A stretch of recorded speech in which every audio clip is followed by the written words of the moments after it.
Ithala must be saved. Its survival is non-negotiable.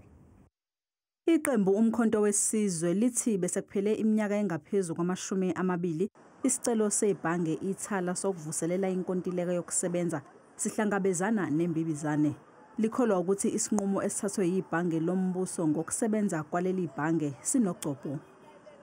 The Prudential Authority's decision to place Ithala under curatorship, despite the bank's compliance with many of the necessary prerequisites, is both unjust and suspicious. This decision not only jeopardizes the livelihoods of over 80% of Ithala staff now facing retrenchment, but also threatens the financial security of 257,000 account holders who depend on its services.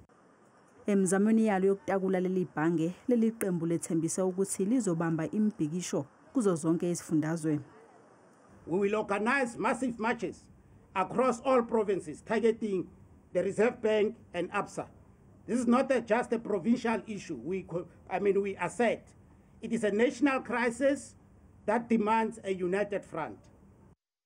Linxuse ukuthi uhulumeni waKwaZulu-Natal amise zonke izivumelwano zakhe zokusebenzisana nebhange iABSA njengendlela yokuzwakalisa ukungahambisani nokuhlakazwa kwebhange Ithala. Kusenjalo, isilo uMisuzulu kaZwelithini sibize imbizo yamakhosi nezinduna yokuzobhunga ngeenkinga ezikhungethe ibhange Ithala.